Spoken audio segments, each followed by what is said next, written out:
Chefs Without Restaurants, episode 73 with Monica Glass.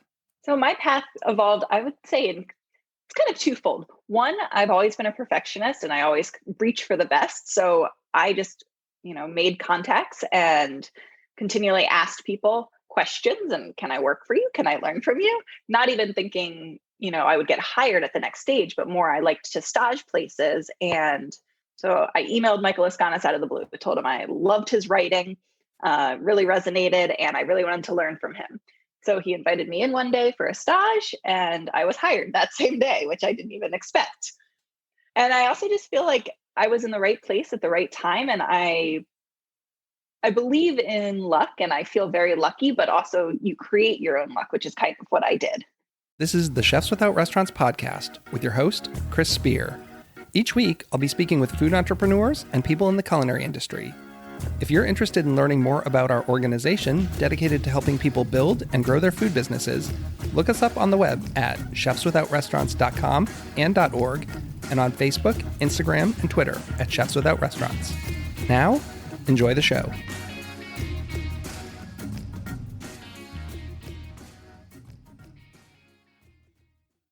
Welcome to this week's Chefs Without Restaurants podcast. I'm your host, Chris Spear. This is the show where we speak to food and beverage entrepreneurs and people who are doing interesting things in the food world besides working in a traditional restaurant setting. I myself have been working as a personal chef for 10 years now, and I wanted to have conversations with people who've either decided to embark on their own path in the hospitality industry or are doing something else like corporate R&D, food styling, or consulting. On this week's show, we have Philadelphia pastry chef Monica Glass. I've known Monica for almost a decade now, and I've always loved her desserts. She's worked for some of the best chefs in the country, including Michael Lascanas, Eric Ripert, and Ken Oringer. Most recently, she was working as the corporate pastry chef with Constellation Culinary Group. Now she's doing her own consulting with restaurants and bakeries, cafes, brands, and food and lifestyle publications, as well as navigating the virtual class landscape and building a brand herself. Monica didn't plan on entering the culinary industry and went to college for something completely different, so we talk about how she ended up where she is. A few years ago, she was also diagnosed with celiac disease, and we talk about the challenge of being a pastry chef who can't consume gluten and wheat. Monica is someone who has such a great spirit and always seems upbeat, and I really enjoy talking with her.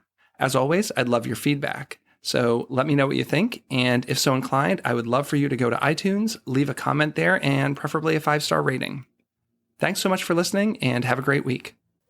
Welcome to the Chefs Without Restaurants podcast. I'm your host, Chris Spear. On the show this week, I have pastry chef Monica Glass. Monica grew up in Westchester, Pennsylvania, and attended Penn State. Upon graduating, she moved to New York to embark on a career in public relations. But after a stint in the corporate world, she realized that she felt more at home in front of an oven than behind a desk. So she set out to improve her culinary skills with an apprenticeship in New York City's Gotham Bar and Grill. After 7 months of moonlighting as an extern, she enthusiastically joined the team there full-time, and there was no looking back. Welcome to the show, Monica. Thank you for having me, Chris. So great to be here. It's an honor. Thanks so much for coming on. I'm glad we could catch up. Likewise. I know it's been a while since I've seen you. Usually every year at Star Chefs. Oh, so sad. I've talked about that with so many guests. I've had so many of them, and they're all the people who I see every year. And, no Star Chefs this year, but hopefully 2021 will be the year to reconnect. Yes. Fingers crossed for that.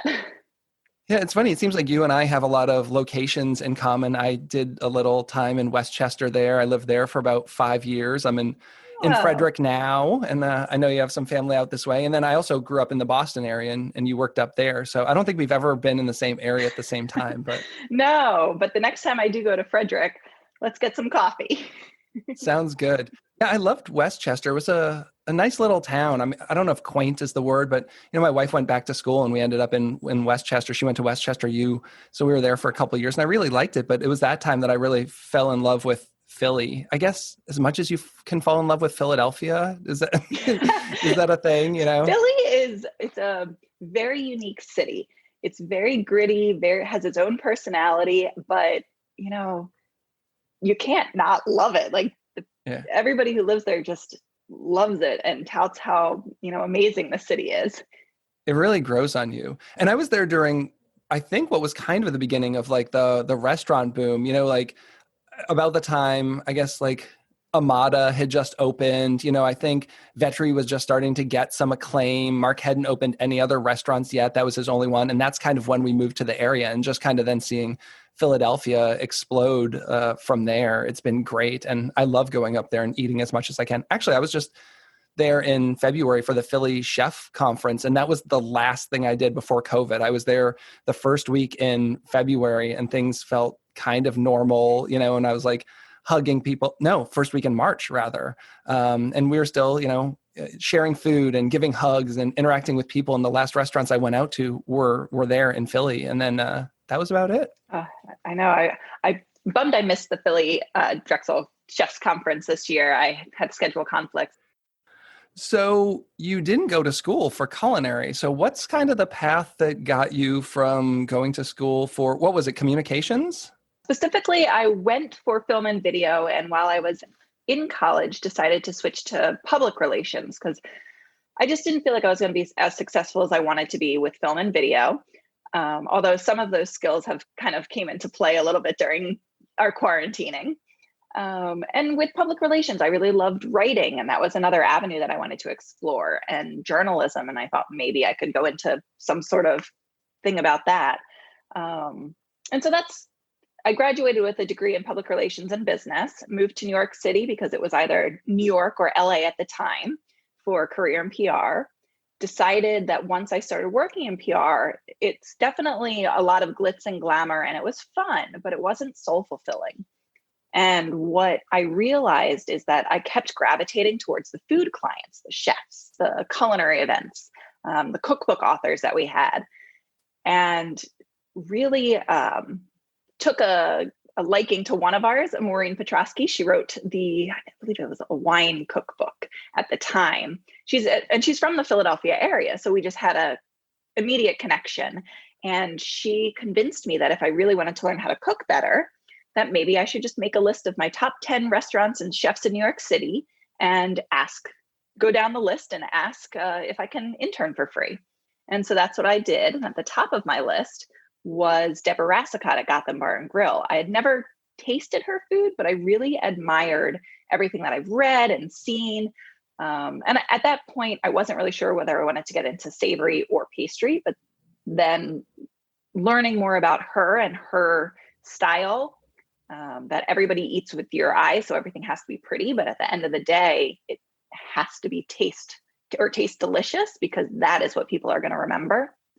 Just kind of inspired me to go in the direction of pastry, because I also have that very scientific figure out why we do things and understand why things work the way they do mind, and plus the artistry. And it's a little something extra that, makes people smile. Do you think it could have gone the other way? Like if you had decided to go work for a savory chef, do you think you could have gone down that path and ultimately been like an executive chef in a restaurant as opposed to a pastry chef? It's a very good question. I hadn't really thought about that before. The only thing that I know is I don't like breaking down animals or killing animals. I will eat them. So I don't know if I would have survived. Yeah, that's really hard. My wife, when I met her, she went to Johnson & Wales for culinary like I did. She was a vegetarian when I met her, and she absolutely hated those classes. I mean, she did them and had to, but it wasn't really a big hurdle for her. She cooked for a very short window of time. She's no longer in the food business. But yeah, that's not her thing. She still doesn't even really want to be around if I'm like butchering meat. Yeah, I totally feel her. So after working there, where did you go? Like, what was I know you've worked for some really amazing chefs, including Eric Ripert, Michael Laskanis, Ken Oranger. How did your path kind of evolve through those restaurants and with those chefs? So my path evolved, I would say, it's kind of twofold. One, I've always been a perfectionist and I always reach for the best. So I just, made contacts and continually asked people questions and, can I work for you? Can I learn from you? Not even thinking, I would get hired at the next stage, but more I liked to stage places. And so I emailed Michael Laskanis out of the blue. I told him I loved his writing, really resonated, and I really wanted to learn from him. So he invited me in one day for a stage, and I was hired that same day, which I didn't even expect. And I also just feel like I was in the right place at the right time. And I believe in luck, and I feel very lucky, but also you create your own luck, which is kind of what I did. Yeah, definitely. I mean, there is something to being in the right place at the right time, but also, you lay the groundwork, right? Like you make those connections, you work really hard, and then that's kind of what you kind of can leverage to get those opportunities to come about, right? Exactly. Exactly. Working for so many of those chefs, were there any best practices that you consistently saw? Like what did I really like looking at people at the top of their game, and you've worked for some really amazing chefs. What did you see as similarities in those kitchens? Are there a lot of things that you saw that everyone was doing? There are definitely a lot of similarities between the chefs that I've worked for. I would say organization and cleanliness were key to being able to perform our jobs well. And then once we had that, it was just kind of diving in and not being afraid to try new things, to try new ingredients or recipes or ask questions. I always loved to ask questions, and they were all very open with giving me answers, whether it was, I don't know, let's figure it out, or they would tell me exactly their reasoning behind it, why they did something. Yeah, that's great. So many chefs are the because I said so chef, or that's the way we do it in this kitchen. And to have chefs who are really open to exploration and teaching the younger generation, I think is important. I think there's not always a strong sense of mentorship in a lot of kitchens. And it's really great when you find those chefs who really want to work with you and teach you. Absolutely. I was very lucky to have such great mentors, and my chefs were not, um, secretive or keeping things to themselves or not wanting people to grow. They all wanted us to grow. So every chef has their own take on things. Where do you find inspiration? When you want to create a new dessert, because now you're an established pastry chef and you want to create a dish, where do you start? So I typically start kind of by the season. So seasonality is very important for me. What ingredients are available to use? And I typically love to highlight fruits and vegetables. I'm not so much a chocolate person, but I understand that everybody loves chocolate. So I'll usually start there. And then the real inspiration for me comes from outside of the kitchen when I'm going to do other things. Something will spark my memory, or I don't know, there might be a building, and it kind of gives me some architectural inspiration for the design I want to create. And I think that's really important, is stepping away from your everyday to feel inspiration from nature and everything else within the world. No, definitely. I have started walking a lot, and I do it in the morning. It's one of the first things I do. So I get up early in the morning and I go out by myself, and I'll sometimes listen to a book or something, but quite often I'll either just listen to instrumental music or just or nothing at all. And I think just having your head kind of clear, where you can take in all those things and let yourself get lost in your thoughts. That's been really helpful for me. And then I'll occasionally have to take out my phone because I'll give myself a voice memo as to, something I thought of. But I find some of my best ideas coming from that quiet time. Absolutely. And that's such a great idea to do the voice memos. I'm always taking notes on my phone. I have become addicted to doing all voice to text on my phone. It started a couple of months ago, and I just love it. I find that I can speak faster than I can type. Even for like the show, when I'm thinking about how I'm going to introduce you and show notes, I'll open up the notepad and then I'll hit the voice thing and then I'll dictate what I want to say, because I can get it out so much faster than sitting there and typing it out. Yeah, I'll have to use that idea. So then one of the other things is you're diagnosed with celiac, correct? Yes, I was. I would say about 10 or 11 years now. I kind of forget when exactly it was, but yeah, that was life changing. Yeah. And how did that affect you in the kitchen? I mean, did you think you were going to be able to continue working as a pastry chef? Like what went through your mind when you realized that? I mean, not having flour seems like a pretty big deal in a kitchen. Yeah, it felt pretty defeating at first. I was constantly sick. My good friend, Nicole, who I met working at 10 Arts, and actually Jenny Carroll too, they're constantly telling me how green I looked in like my skin, and I just looked very sick. I was probably 20 pounds lighter than I am right now. And I felt defeated, like with that diagnosis, that I would have to give up what I love doing. If I can't taste anything, then how can I make it? But then the more that I started to think about it and realize there aren't that many great gluten-free products out there. Now there are, but this was, 10 years ago or so. So what if I took it as a challenge instead? to try to create delicious tasting foods that everybody can eat, won't segregate out the celiac people or the allergen people. And, everybody can enjoy something together that nobody would realize is gluten-free. Yeah, I love that. Being a personal chef, one of the benefits is that I make a custom meal for all my customers. So, I have a lot of people who come to me because they have allergies, because I can accommodate all of them. But what I found is it actually wasn't that challenging. So like my cheesecake now, I do as a crustless, and I bake them in ramekins and serve them in ramekins. And then the crust component goes on top. So it's really nice that if you have a party of 8 people, and one has celiac, 7 people, I can do, a pretzel crumb or something on top. And the one person who doesn't, they can have the same cheesecake and they can have the same fruit compote or whatever. So a lot of my recipes now I've modified so that they're really easily adaptable for celiac or vegan or something like that.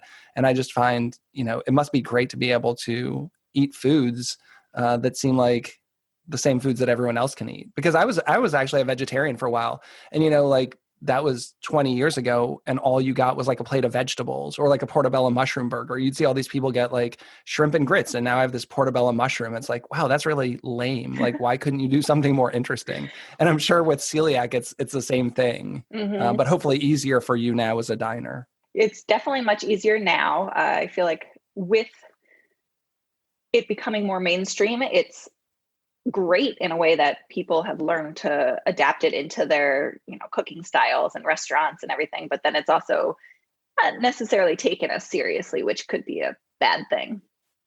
But overall, it can definitely eat a lot better now.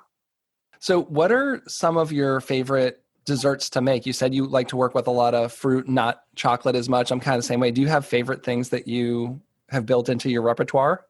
One of my favorite things actually was a dessert that I made at Cleo's, a citrus creamsicle. Obviously different parts to make up the creamsicle as a whole, but it was a kaffir lime semifreddo with a white chocolate biscuit cake, a lot of different citrus fruits, so such as Buddha's hand, pomelo, blood orange, forget what else I used, kumquats, and some were candied, some were pickled, some were fresh, finger limes. I love finger limes. And then a blood orange soup and satsuma tangerine sherbet. That was one of my absolute favorite desserts I've ever done. Wow, that sounds like so many ingredients and so complex. I like to do things in layers because, when you take a bite, you want different elements and different layers to kind of hit your palate. Ken and Jamie, they have my favorite restaurants. When I go up to Boston, I'm always eating at one of their restaurants. I wish I could have gone to Cleo when you were there, but I love those guys and what they're doing up there. And I think all their places are just fantastic. Me too. They're some of my absolute favorite people. So what are you doing now? Most recently was the corporate pastry chef for Constellation Culinary Group for 4 years, and left them last year, and had been working as a sole proprietor, consulting with a few other restaurants and bakeries, and kind of trying to build that, as well as trying to figure out how to do my own brick and mortar. And that was pre-COVID. Thank God I did not find my space, because I don't know where I would be right now if I had found my space before COVID. But now I've just been trying to really navigate the virtual and online scene. So I have been doing a lot of videos where my film and video background comes into handy. Very amateur though. So I'm working on building that up. And I'm also working with a new media company called Jambi, Just One More Bite Yum, out in Berwyn, Pennsylvania. And together we're going to create more videos and more food related content. Hopefully I'll springboard some courses out of that and some more classes. And then I've also been teaching virtual classes, cooking classes in my home kitchen, mostly for corporate companies right now, like Comcast, University of Pennsylvania, Atlassian, a bunch of different corporate companies. And I'm working on building my social brand of that so I can host it on my own platform and have, everyday people at home also sign up.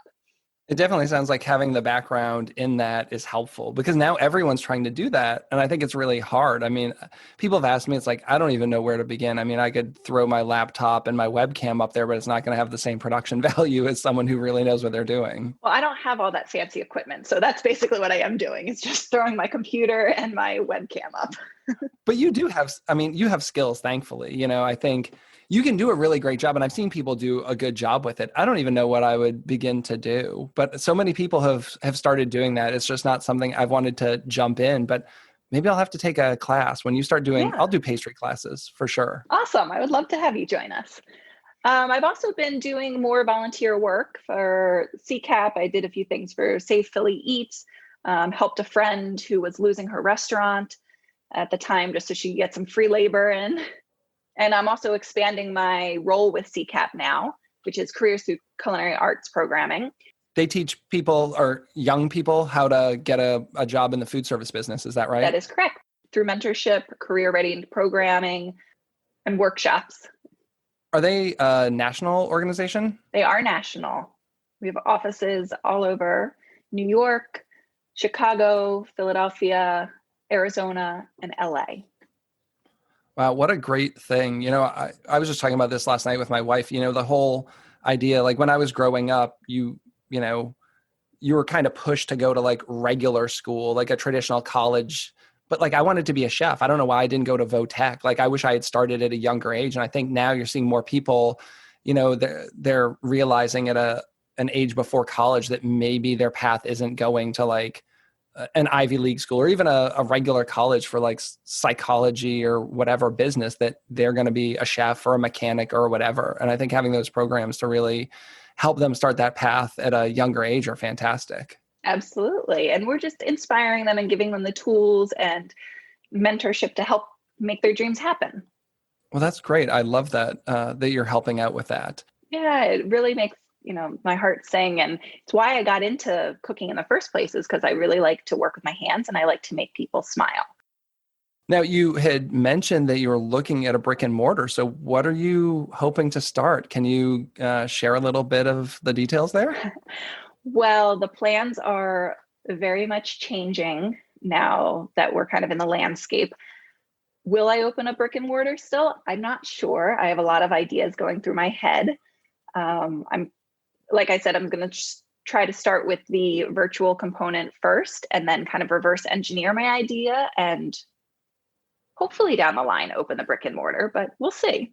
So I can't share any details about that yet, but I'm working on things with some of my gluten-free products, trying to build that into a business and trying to just build the teaching thing a little more. So you looking to stay in the Philadelphia area for the foreseeable future? I don't really know. I love Philadelphia, but being quarantined in my row home was very nice because I do have some outdoor space. I have a little roof deck and a little patio, and I really took on some urban gardening. But it's also made me realize that I kind of want to be by the water, and Philadelphia isn't quite the body of water that I want to be on. So if you go down to Columbus Avenue there's a lovely body of water right down the street there. Yes. I mean, one that I can jump off a dock and go swimming in. Yeah. Well, I mean, you could maybe do that, but I wouldn't risk that. No. So I'm not sure. And that's why I'm going to take this day by day. We still don't know what our landscape is going to look like. And I'm going to continue building what I'm doing and find out where I want to be when the time comes. Yeah, it's really great that you didn't commit to that. I have a lot of friends who opened things like right before this or were in the process. Once you've committed to a lease and started a build out and then, this hits and now you're stuck with a place you can't even open and it's changing day to day. Now looking at them kind of limiting restrictions. Like what's the indoor dining scene in Philadelphia right now? I follow Philly a little bit, but I'm not sure. Where are you guys at with the numbers with that? So we just reduced it. I don't know if they actually closed indoor dining again. I've been down in Maryland with my dad now for about a month. But I know they changed it, and outdoor dining is limited to 4 people. They're supposed to be from the same household. which I don't know how you enforce that. exactly. But so I feel like indoor dining may have, I'm pretty sure they shut down indoor dining as of right now. Wow. Yeah, I guess just commit, go all into that in-home, whatever you're going to make happen, the virtual thing. Yep. We got to, try to make it work for right now. And then we'll see how it grows. So what are some of your favorite tools? I always like to ask this, like whether it be physical kitchen tools or cookbooks or websites, what are some things you really love, especially things that maybe people don't even know about? And I know this is broad, so it could be to become a pastry chef, or it could be for, video production or something. What are some things you love? All right. My favorite tools, I'll say the number one thing is your hands. I love to work with my hands. Obviously, right now in restaurants, you'll need to be wearing a lot of gloves and taking precautions. But, if you're at home just cooking for yourself, really take the time to feel what you're doing, because that's how you're going to learn and how you're going to know how everything should be done consistently. If you know how your dough feels. Other tools. I do love my Vitamix. I use it all the time. Oh, I love mine. I'm so worried. Mine starts, I don't know if it's stripped or something, but the other day I put something in and I turned it up and it sounds like it's just spinning. I'm like, it sounds like it's starting to get stripped there. I don't know what I'm going to do, but I can't blow up my Vitamix right now. Oh no, that's so sad. KitchenAid. Obviously, I have a couple of KitchenAids even at home. I use them all the time. For video tools, I've purchased a couple new microphones, whether it's for my phone or for my computer. That definitely helps sound quality. And a ring light, because I don't have the best lighting in my row home. I only have windows on the back side and the front side, so everything from the middle is pretty dark. So you positioned yourself to be a TikTok superstar. Is that right? What I'm hearing, you've got your ring light, your new mics, you're good to go. If only I had the patience to understand TikTok. I've done a little. It gets frustrating. And then you spend the time to make a video that you think is going to be good. And you're like, oh, it has 25 views after 3 weeks. Like, I don't know what I'm doing wrong. I guess I'm just supposed to sing and dance on here. That does feel like everybody is just singing and dancing but doing the same exact video, like song and dance. So all you have to do is imitate other people. So I guess that should translate with food, right? Like you just watch what the successful people are doing. I actually went down the rabbit hole of what I call steak TikTok. Like everyone was making all these videos on steak, and I can't stand half of their advice. I'm like, who are these people? I don't even know what they're doing. And I made a video and I got 6,000 views in like 3 days. I'm like, well, clearly I should just make videos about steak. I don't even like steak that much. But I was like, oh, well, maybe that's my crowd, and just start building a steak TikTok account. I don't know. Oh my gosh. Yeah. I don't know. I say stay true to you and be in your individual self. Social media is so weird, isn't it? It is. And fantastic. I mean, we talk a lot about the show. I mean, it's great for marketing when you look at all the things. I mean, my personal chef business alone, the fact that I was able to grow it, through early Twitter and then now, through Facebook and Instagram, it's amazing, because I don't know that I would have been able to build the business that I did without it. Just word of mouth on the local scene, I don't think would have done it. Oh, absolutely. I realize the value and importance of social media. Sometimes, though, I just want to shut it off and disappear. Well, it is exhausting. And, everyone's saying like, you got to be there every day. You've got to post every day. And it's like, I run two things because I have Perfect Little Bites, but then I have Chefs Without Restaurants. So I'm trying to like post on both accounts and engage on both accounts and make content for both. And yeah, that's exhausting. It's like, I need a virtual assistant for that. Like this is a full-time thing. Just like re-sharing people's stuff on our Instagram takes a lot of time. It really does. And you can get sucked into that warp. So who do you think is a underrated person in the food industry that everyone should know about? Who would you like to call out? Because we always say like, shout out someone who's one of your favorites. That's a good question. Actually, one of my good friends, Shelly Barbera, she was recently at the Little Bread Peddler in London. She co-owned Mazardi Bakery in New York City prior to moving to London. And I feel like she doesn't have the recognition that she should. She's amazing. She does such quality work. I worked with her at Le Bernardin as well. And she used to be the pastry chef at Aldea as well. But I just feel like she's always under the radar and doing amazing things.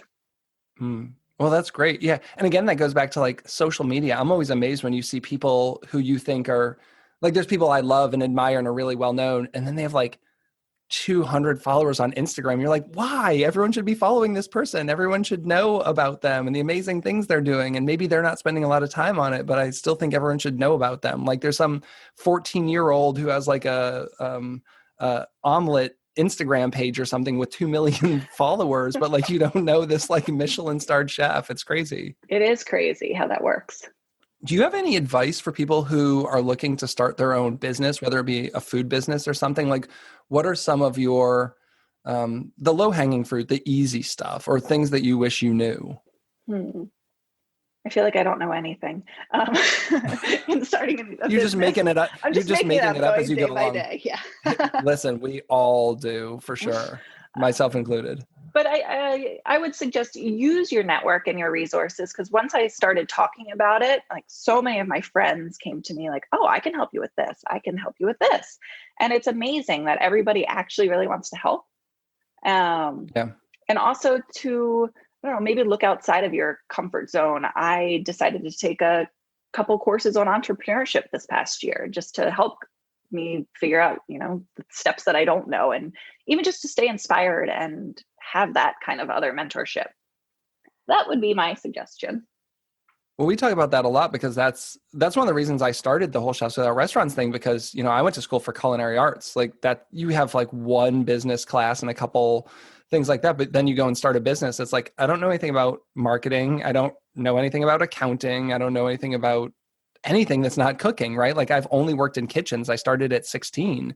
And then if you don't have the money to hire those people, you have to figure it out on your own. So what do you do?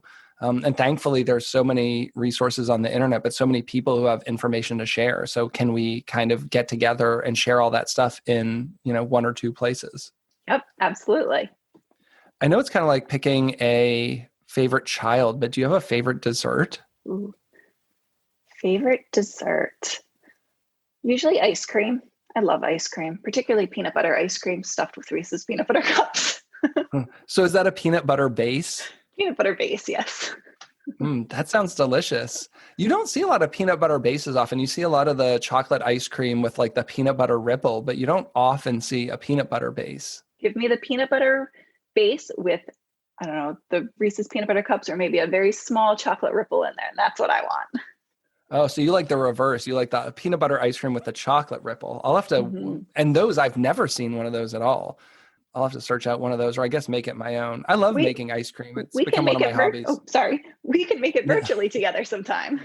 Virtually. Yeah, I'd love that. Ice cream is delicious. It's one of those things I find that people always want to have. Like I have all these desserts that I make on my dessert menu, and then people are like, we just really like ice cream. What can you do? It's like, oh, I wasn't planning on making ice cream for like 4 people, but I guess I'll get some ice cream going. Everybody loves ice cream. Is there anything else you want to share with the audience, or anything people should know, or anything you want to get into? I think right now it's just important to keep your positivity and take it day by day. I know I have a habit of looking too far into the future at the big picture, and not necessarily being able to break down the baby steps easily enough, or slow enough to take the baby steps, because I just want to get to the end. And right now, especially during this past, 9 months, I've really learned the value in doing that, because I don't know what the end picture is going to be either. So I'm just going to take it day by day and do the baby steps and see where it lands me. How do you stay positive? Do you have any like dedicated positivity or gratefulness practices or anything? Or is it just kind of, have you always been that way? Yeah, I believe that I've always been a positive person. There definitely was a slightly darker time in my life after my mom passed, and I couldn't really see the positive in many things, but she was such a ray of sunshine. I mean, even at her funeral, she asked people not to wear black. She wanted colors. So I wore a bright orange dress, but she was kind of my inspiration. And one day I woke up and realized, mom would not want this for me. So I'm going to do what I can to turn it around. And ever since then, it's really been more of a conscious effort. So every morning I do like to wake up and kind of journal a little bit about what I'm grateful for, and kind of just, it helps mentally guide my day. Mm-hmm.